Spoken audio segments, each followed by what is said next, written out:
चाहे वो नौकरी है, चाहे वो,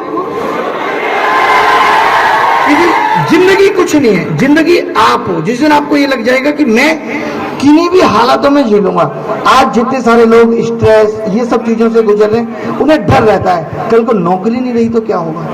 जिस दिन आपको ये लग जाएगा कि मैं कुछ भी कर सकता हूँ, ऐसा हो ही नहीं सकता, मेरे अंदर टैलेंट है, अपने आप को लोगों से श्रेष्ठ बनाना है, यही कोशिश करनी है। जैसा मैं आज हूँ उससे कल और बेहतर बनूं और कुछ नया सीखूं। जैसे आप देखते होंगे बहुत सारे बच्चे कहते हैं कि यार मेरी तो किस्मत नहीं चलती।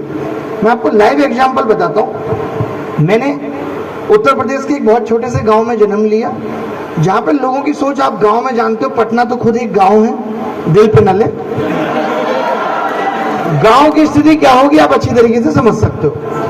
तो वहां हमने कोई बहुत अच्छी चीजें नहीं सीखी। ऐसा नहीं कि माँ बाप कोई बहुत पढ़े लिखे हैं वो अच्छा ज्ञान सिखा रहे हैं। आजकल के माँ बाप बेटा ए बी, और एक होता ना बेटा ऐसे नहीं करती, मम्मा ने मना, ये सब तो हमारे साथ था नहीं। हमारी मम्मी को तो अगर कुछ नहीं करवाना तो सीधे फेंक के जो उसके हाथ में होता था वही मार देती थी। कहाँ लगेगा, कोई होश नहीं।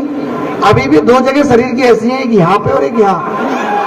इतना दर्द होता है जब हवा चलती है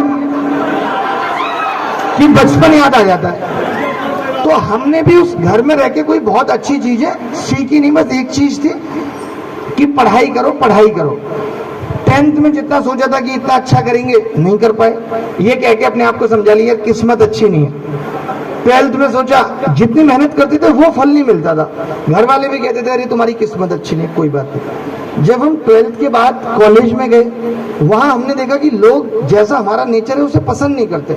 लोग हमें बॉयकॉट करने लगे। आजकल तो ट्रेंड है बॉयकॉट का, उस टाइम तो इतना होता भी नहीं था, उस टाइम तो इतना था भी नहीं। तो अलग से डर था ये बॉयकॉट क्या होता है। उसकी अंग्रेजी देखी पहले बाहर के डिक्शनरी में, तो हमें समझ में आया कि हमारे अंदर कुछ कमियां हैं। बहुत सारे लोग आप में से हम में से क्या करते हैं, देखने की कोशिश नहीं करते कि लोग हमें क्यों नहीं पसंद कर रहे या हम लगातार फेल क्यों हो रहे हैं। हम अपनी तरफ नहीं झांकना चाहते।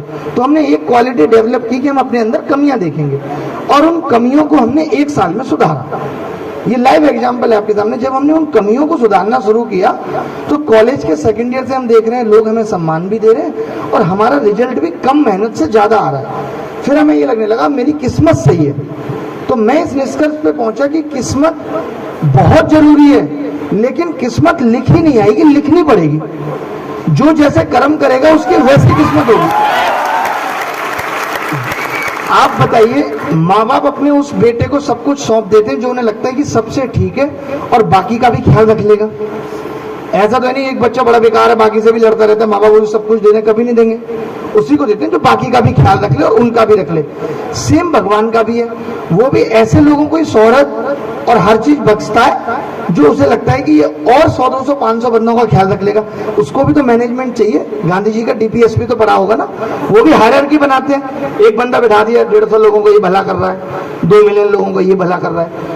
तो मैंने यही देखा कि जब आपके मन में ये नियत होगी कि आपको लोगों का भला करना है तो आपकी किस्मत अपने आप बदलने लगेगी। आप कम मेहनत भी करेंगे तो आपके हिस्से का परिणाम भगवान आपको दे देगा जो आपने कम मेहनत की। तो आज से ये सोच लो कि हमें जीवन में अच्छा करना है और अच्छा करना एक आदत है। ये नहीं है कि मैं पूरे दिन अपने मोहल्ले वालों से लड़ता हूँ, बहन भाई से सबसे लड़ता हूँ, सबको गालियां देता हूँ, लेकिन ऐसे में अच्छा करना है। अच्छा करना एक आदत है। जो अच्छा करेंगे वो जीवन में भी करेंगे, वो लोगों के साथ भी करेंगे, वो एग्जाम में भी करेंगे। जैसे जीतना एक आदत है कि हमें हर हाल में जीतना है, तो वो हर जगह जीतेंगे। कहीं छोटा सा काम भी होगा वो वहां भी जीतेंगे। जैसे कुछ लोग यहाँ भी आगे आगे बैठ गए कि मैं आगे ही बैठूंगा, इन्होंने ठान लिया था और नहीं रोक पाया इन्हें कोई। कुछ ऐसे हैं, मैं भी देख रहा था, जो पीछे से यही सोच के लौट गए कि यहाँ तो जगह ही नहीं है। तो देखिए, जीवन में हारने के आपका शरीर ही बहुत बार आपको बोलेगा यार रहने देना। कई तो घर से भी निकल के नहीं आ पाए, अरे रहने देना। पढ़ने बैठेगा, अरे छोड़ ना। कोई पसंद आ गया उसको बोले नहीं रहने देना। जीवन में कितनी सारी चीजें सिर्फ इसलिए अधूरी रह जाती हैं कि यार काश मैं कह देता और मैं कह ना सका। कई बार हम सफलता की 12वीं सीढ़ी पे होते हैं और सफलता 13वीं सीढ़ी पे होती है, लेकिन हम बैक चले जाते हैं, यूटर्न ले लेते हैं, हिम्मत हार जाते हैं। आप देखते होंगे जीवन में कितने परसेंट लोग सफल हैं? 1-2%। कौन है 1-2%? क्योंकि जब ये लोग किसी भी चीज में दुनिया वाले घुसते हैं तो 50% तो स्टार्टिंग के 1 वीक में ही बाहर आ जाता है। जैसे आप में से बहुत से लोग जिम गए होंगे, 5-7 दिन की छोड़ो, 5-7 दिन में क्या होता है कि बॉडी में सूजन आ जाती है जब आप जिम करते हैं, आ जाती है। तो हमें लगता है कि मेरी बॉडी बन गई, 1-2 बार ऐसे शीशे में देखेंगे, फिर जब वो 4-5 दिन बाद सूजन पटकती है फिर हमें लगता है छोड़ो यार क्या करना है। क्योंकि हर चीज में एफर्ट और शिद्दत उतनी है। हम आज क्या सोच के पढ़ते हैं, मैंने 8 घंटे पढ़ लिया, घर वालों को पता है बस काम हो गया। किसी को पता रहने से कुछ नहीं होगा। आपके मौक में 110 आ रहे हैं, आप दूसरे को 150 बता के जंग नहीं जीत पाएंगे। कि मैंने उसको बता दिया, वो पूछी थी कितने आते तुम्हारे, वो मेरे तो 150 आ रहे हैं, यहाँ तुम्हारे 150 आ रहे हैं। मेरे को भी बताओ ना क्या तरकीब है, बता देंगे, बताओ। कल गांधी मैदान आ जाओ, ऐसी तरकीबें बताएंगे कि भूल जाओगी जमाना भी आप कि कोई मिला था। आज आप एक चीज में एक बहुत प्यारे से एग्जाम्पल से समझाता हूं, उसको गलत मत लेना। हम और आप आज किसी भी चीज को शुरुआत करते ही रिजल्ट की उम्मीद करते हैं कि नहीं करते? आप एक बात बताओ, एक लड़का लड़की दोस्त बन रहे हैं और लड़की को यह पता लगे कि ये मेरा फायदा लेना चाहता है, तो क्या दोस्ती आगे बढ़ पाएगी? नहीं बढ़ पाएंगे। और अगर उसे ये ना लगे और एक रिश्ता उनका बन जाए तो फायदा मिलेगा या नहीं मिलेगा? तो फायदा तो मिलना ही है, फायदा तो मिलना ही है। हम जो ये किसी चीज में घुसने के साथ ही पहले दिन से जो फायदा खोजते हैं, चाहे वो बिजनेस है। आज आप देखते होंगे बहुत सारी एजुकेशन कंपनियां हैं, वो सिर्फ इसीलिए नीचे जा रही हैं क्योंकि उनको स्टार्टिंग के 5 मिनट में ये बताना है हमारा कोर्स ले लो, और नहीं चल पा रही।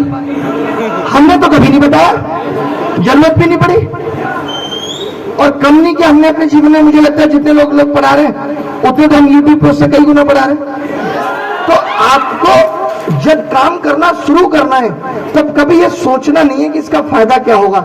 आज लोग ऐप भी सकते हैं, 4 दिन यूट्यूब चैनल बनाया, 150 गया, अरे यार छोड़ो कुछ नहीं हो रहा, फिर दोबारा लौट के। कब तक जीरो से शुरुआत करते रहोगे? आज शुरू किया, फिर शुरू करोगे कल को, नया नया ट्रायल कितना करोगे? एक पे फोकस रह के तो देखो, कुछ दिन तो एक पे फोकस रह के देखो, यूटर्न तो बाद में भी मिलेगा। इतनी जल्दी उम्मीद हारना गलत है। 50% लोग पहले ही उम्मीद हार जाते हैं, 30% 2 महीने 3 महीने के, फिर 20% हार जाते हैं, 1-2% तो फॉर्म ही गलत भर देते हैं। ऐसे भी बहुत लोग मिलेंगे जिनके लोगों को लगता है कि सफलता का मायने सिर्फ पढ़ना है। नहीं, आपकी एसएससी या किसी भी एग्जाम की सफलता इन सब बातों पर निर्भर है कि आपने फॉर्म ठीक से और टाइम से भरा कि नहीं। कई लास्ट वाले दिन बैठे रहते हैं, लास्ट वाले दिन कि कॉलेज की फेयरवेल होगी तो मैं कहूंगा कि मैं तुम्हें अपना मानता हूं। उसने बोला कि मैं जिस कॉलेज में जा रही हूं और तुम जिस कॉलेज में जा रहे हो वो 1200 किलोमीटर दूर है, तो अब मानने ना मानने से कुछ होने वाला नहीं है। तो हमें कोई चीज सही समय पर मिल रही है या समय खत्म होने के बाद, इसमें भी बड़ा अंतर है। अगर जिस नौकरी के लिए आज आप में उत्साह है, आज से 5 साल बाद नहीं बचेगा। बचपन में छोटी छोटी गाड़ियां, चॉकलेट, ब्रेड बटर इतनी खुशी दे देती थी कि आज 5 स्टार का खाना ना दे। तो समय के हिसाब से हमारी डिजायर्स भी चेंज होती हैं। जरूरी नहीं है जिस चीज के लिए आज हम तड़फ रहे हैं कल भी तड़फेंगे। इसी को मैच्योरिटी कहते हैं। जब ये समझ में आ जाए कि मैं उस टाइम कैसे पागलों जैसे रोता था, ठीक समझ लो आप मैच्योर हो गए। वो कहते हैं ना, गुजर गया वो वक्त तेरी हसरत थी मुझे, अब तू खुदा बन के सामने खड़ी हो तो तुझे देखूं तलक नहीं। ऐसे ही सेम नौकरी का है कि नौकरी अगर सही वक्त पे लग गई तो ठीक है, वरना इसके भी मायने खत्म हो जाएंगे। कितने सारे लोग इस नौकरी और पैसे के अभाव में, कोई अपने पिताजी को खो देता है, कोई अपने दादाजी को खो देता है कि भाई इलाज नहीं करा पाई, पैसे नहीं थे। तो फिर इस नौकरी का भी मजा बेकार है। जब अपने ही इसके इंतजार में निकल लें तो क्या मतलब है ऐसी नौकरी का? कोई भी चीज समय में खत्म हो रही है। आप एग्जाम में ही देख लीजिए, आपको गणित आता है लेकिन आप 2 घंटे में नहीं कर पाते, तो फायदा है उस चीज का। तो आपकी नौकरी का भी ऐसे ही है कि आपको जो 1-2 साल मिले हैं, वो कहते हैं ना, आलग जा गले फिर कभी ये हंसी रात हो ना हो, पता नहीं है कुछ, पता नहीं। जब जिंदगी में जो मौका मिले कर लेना चाहिए, कल का पता नहीं। उन्हें देखो, फोटो खिंचा, कैमरा आया, ऐसे बाल देखते हैं जैसे इनके लिए भी कोई सुशीलता बैठी है। कई लड़के जो ओवर एज हो गए हैं, जिनकी अभी तक नौकरी नहीं लगी, वो अपने आप को कैसे जस्टिफाई कर रहे हैं, अरे हम भी किसी दिन ललित मोदी बनेंगे, हमें भी कोई हरनाथ सिंधु मिलेगी। देखिए, ये सब अपवाद है, एक्सेप्शन है, और अपवाद को टारगेट नहीं किया जा सकता कि मैं वैसा करूंगा। अपवाद तो इतिहास बनाता है। जब अपवाद हो जाते हैं तब पता चलता है कि ये अपवाद है। आप ये नहीं कह सकते कि मैं अपवाद बनूंगा। कैसे बनूंगा? पहले मैं 10th क्लास में फेल होऊंगा, फिर मैं क्रिकेट खेलना शुरू करूंगा, फिर मैं सचिन तेंदुलकर बन जाऊंगा। ऐसा नहीं है, वो तो अपवाद इतिहास ने बना दिया, हम ऐसा नहीं सोच सकते। क्या भाई, क्या हुआ था तुम्हारे अंदर जब कैमरा आया था? अभी तो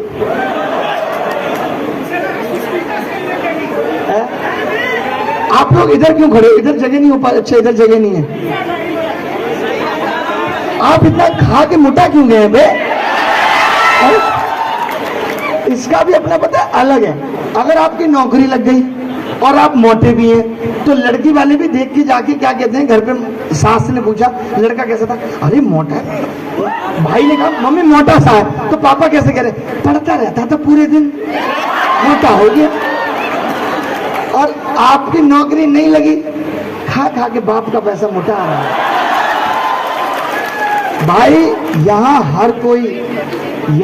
हर कोई सफलता को सलाम करेगा।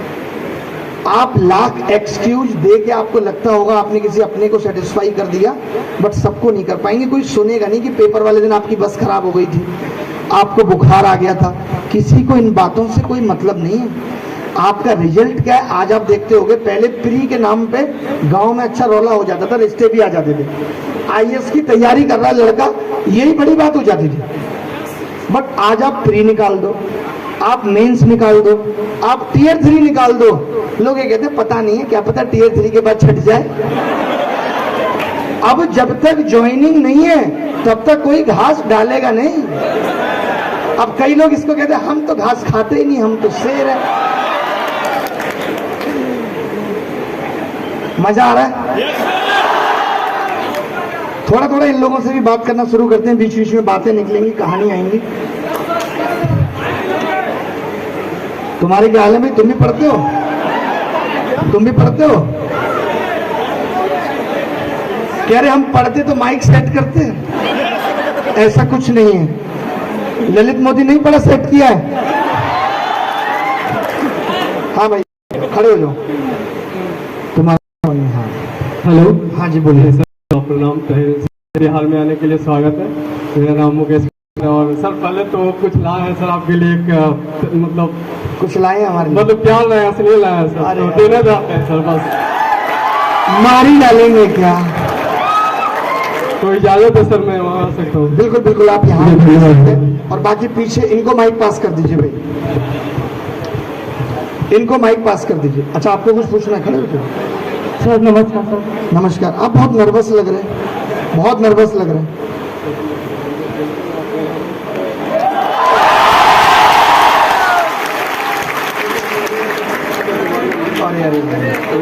ये हमारे लिए दुआ मांग के आए हैं, बट अब हमारा काम तो वैसा वाला सब हो गया यार। जब पिछली बार आए थे तब कही थी आपसे कहीं बात चलाना,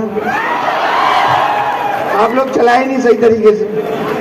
हाँ आप बताइए, परेशान से लग रहे हैं, पहले तो बताइए क्या दिक्कत है? जीवन में परेशान कभी नहीं रहना, मैं इसीलिए कहता हूँ उम्मीदें खुद से रखनी है।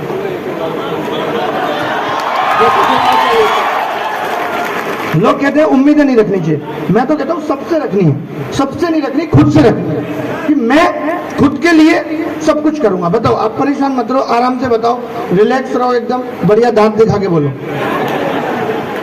सर मेरा सवाल है सर, तैयारी कब तक करनी चाहिए सर? जैसे सीजीएल तैयारी कब तक करनी चाहिए? नहीं सर। बहुत अच्छी बात, बहुत अच्छा सवाल पूछा है इन्होंने। सर कब तक तैयारी करनी चाहिए सर? जैसे सीजीएल मेरा 21 में प्री हो गया सर, मेंस दे कर आया हूँ सर, और उतना अच्छा प्री में बस स्कोर नहीं हो पाया सर। फ्री में अच्छा स्कोर नहीं हो पाया? नहीं सर।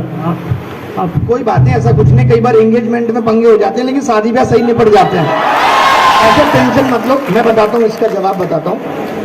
पता है, जीवन में आप तैयारी कर रहे हो, आप किसी रिलेशनशिप में हो, आपकी शादी हो गई है, या आप बिजनेस कर रहे हो कोई भी, वहां इस बात की गारंटी और श्योरिटी दिमाग में रहनी चाहिए कि मैं इतने प्रॉफिट के बाद क्विट कर जाऊंगा और मैं इतने लॉस के बाद क्विट कर जाऊंगा। ये दोनों पैरामीटर बनाने पड़ते हैं। लाइक मैंने स्टॉक में 1 लाख रुपए लगाए, तो मेरा श्योर है कि जैसे ही 1.5 का फायदा होगा मैं निकाल लूंगा, और जैसे ही 5 का लॉस होगा मैं निकाल लूंगा। मैं 5 से ज्यादा लॉस बियर नहीं कर सकता, और 5 से ज्यादा प्रॉफिट मुझे नहीं चाहिए। जो लोग लालच करते हैं, आप देखते होंगे, वो सब कुछ कमा देते हैं। जिंदगी भी एक जुआ है। अगर आप 100 रुपए जुए में लगा रहे हो, तो ये तय करके सोच लो कि 10 आए तो भी नहीं खेलूंगा, और 10 गए तो भी नहीं खेलूंगा। वो आदमी कभी जीवन में दुखी नहीं रह सकता। नौकरी जब आप तैयारी स्टार्ट करो, तो ये श्योर हो जाए कि मैं, लेकिन उस दौरान आपको देनी शिद्दत है कि मैंने 2 साल दे दिए, मैं इन 2 सालों में पूरी जान लगा दूंगा। अगर सिलेक्शन हुआ तो मैं सेटिस्फाई हो जाऊंगा, जिस भी पोस्ट के लिए हो, फिर तैयारी नहीं करूंगा। कुछ लोग उसके बाद भी करते रहते हैं।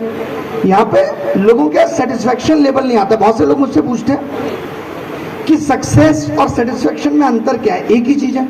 मैं कहता हूं नहीं, सक्सेस तो बहुत छोटी चीज है, सेटिस्फेक्शन बड़ा है। जिस वक्त जीवन में लगने लगे कि अब बहुत हो गया, अब नहीं चाहिए, वो सक्सेस है। और बहुत कुछ पाने के बाद भी ये लगे अभी और चाहिए, तो इस सक्सेस के कोई मायने नहीं है जब तक सेटिस्फेक्शन ना आए। ऐसे लोग सब कुछ पाके भी गवा देते हैं। जैसे ये जो कह रहे हैं, आपने 2 साल अपनी तैयारी में अच्छा लगा लिया, 3 साल लगा लिया, आप लगा सकते हैं। उसके बाद आपको अलग कुछ करना है कि भाई ये 3 साल, लेकिन अब कम वक्त है। जैसे सरकारी नौकरियों की हालत है, आजकल 3-1 साल तो एक बार पेपर देने में ही लग जाती है। लग जाती है कि नहीं लग जाती कि भाई पेपर दो, फिर वो पेपर लीक हो गया, 1-2 बार कोर्ट जाएगा। लेकिन ये मान के चलो, ऐसा नहीं करना चाहिए कि पहले